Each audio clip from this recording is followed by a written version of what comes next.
Hi, and welcome back again, Attorney Steve Vondran, and welcome to another exciting episode of Vondran Legal Hour. This is our legal podcast. I'm licensed to practice law in California and Arizona. We take federal intellectual property cases, copyright, trademark, nationwide, okay? Nationwide, you know the buzz song.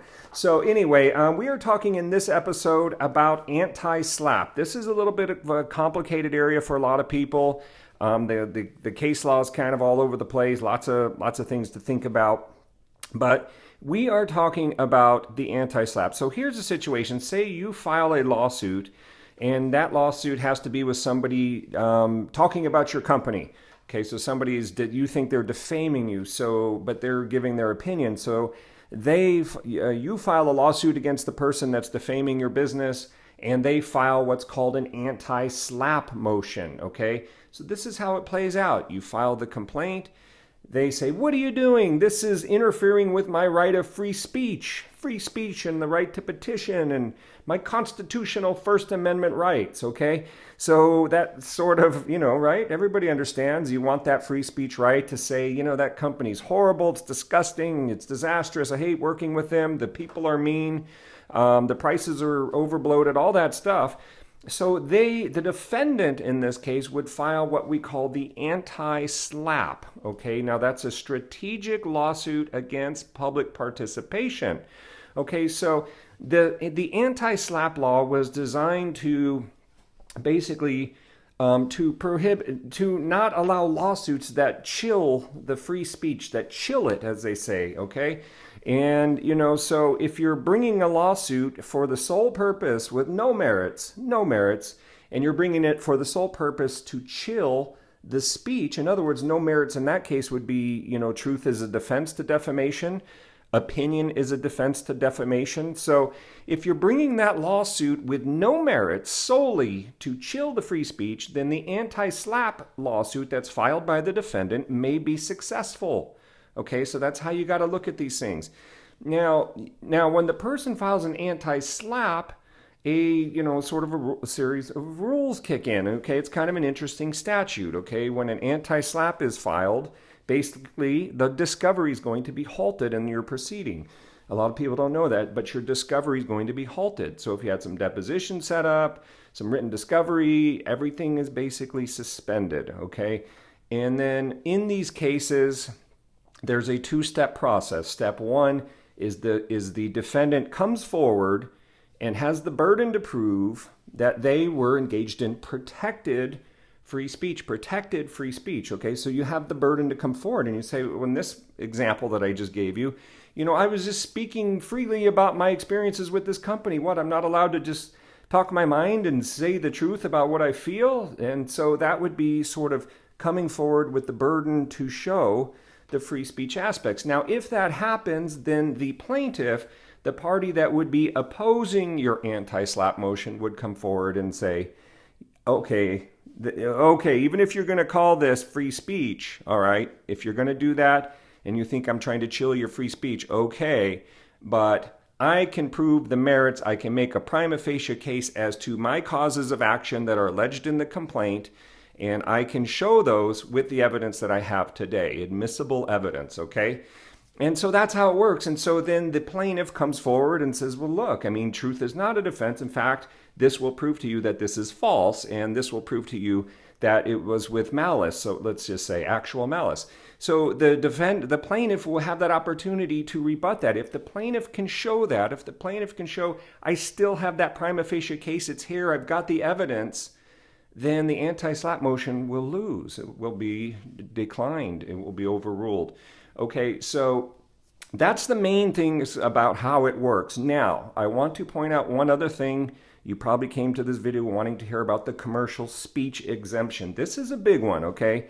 This is where you have competitors flinging things back and forth across, trying to claim their commercial speech is somehow protected, that it's a First Amendment deal somehow.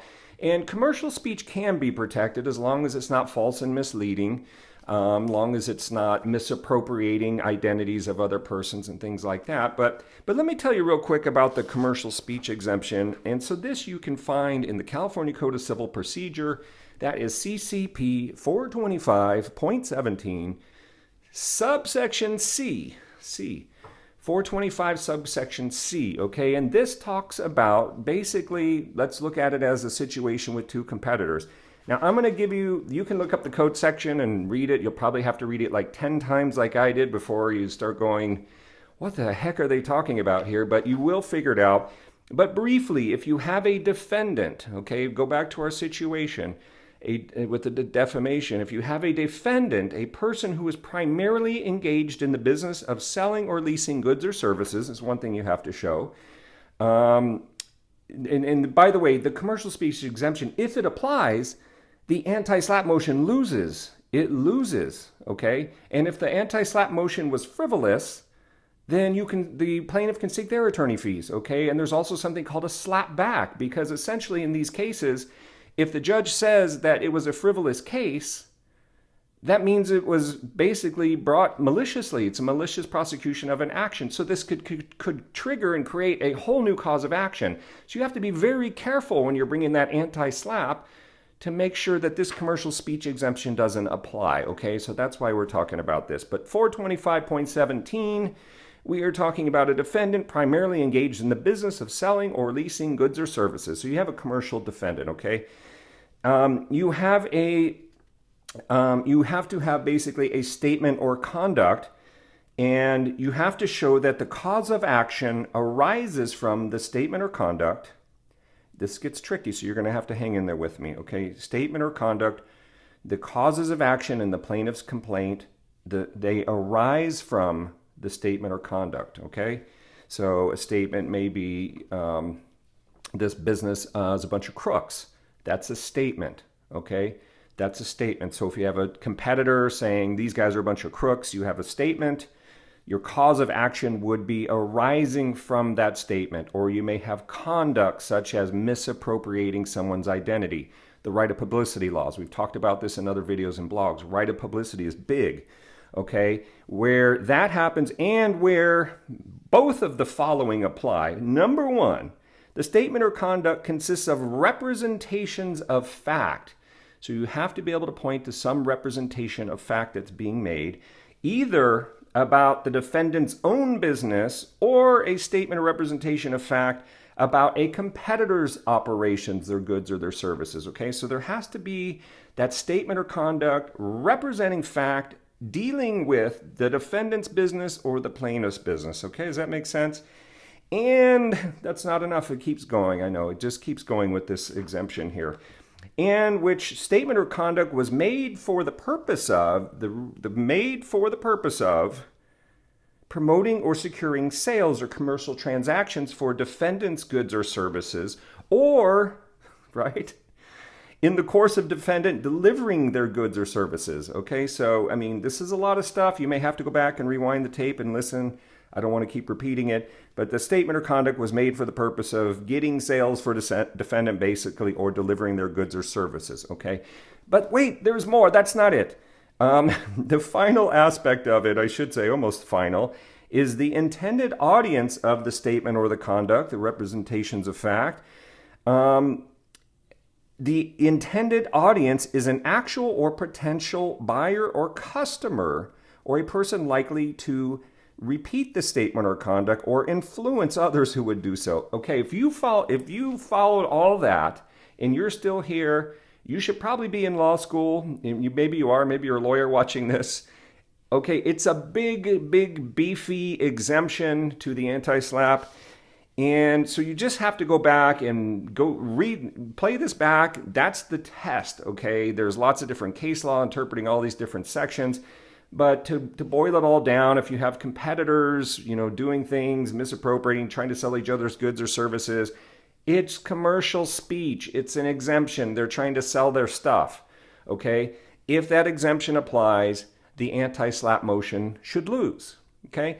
It should be lost on the exemption. And so you have to argue that. You have to be prepared. If you're filing an anti-SLAPP motion, you have to be aware of this exemption. If you're defending the anti-SLAPP or opposing it, you have to be aware of this exemption. And like I said, where it applies, that anti-SLAPP motion is a loser. Okay, so then the case goes on, okay? And then as a plaintiff, you may be wanting to make sure you're seeking your attorney fees because you know they will be seeking their attorney fees, okay?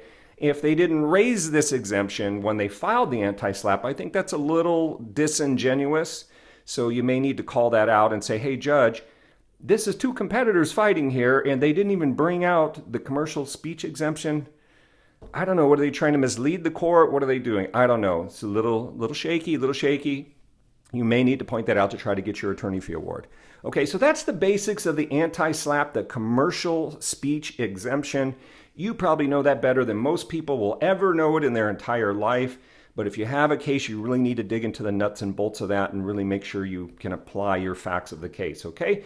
This is Attorney Steve Vondran. If you need a litigation attorney, First Amendment cases, misappropriation of commercial identity cases, copyright infringement cases, trademark infringement cases, if you're dealing with litigation that's seizing your right to free speech, if you're opposing someone that's wrongfully tarnishing you or misleading your customers, give us a call. We can help you. We are experienced litigation attorneys and we can help. Okay, so for more information, you can catch our main website, askattorneysteve.com. You can find our main website real easy, askattorneysteve.com. Other than that, we appreciate you watching this and listening to another exciting episode of the Vondran Legal Hour. And we'll be back. If you like this, make sure you subscribe, share it on your social media networks. We'll see you again. Okay? Take care.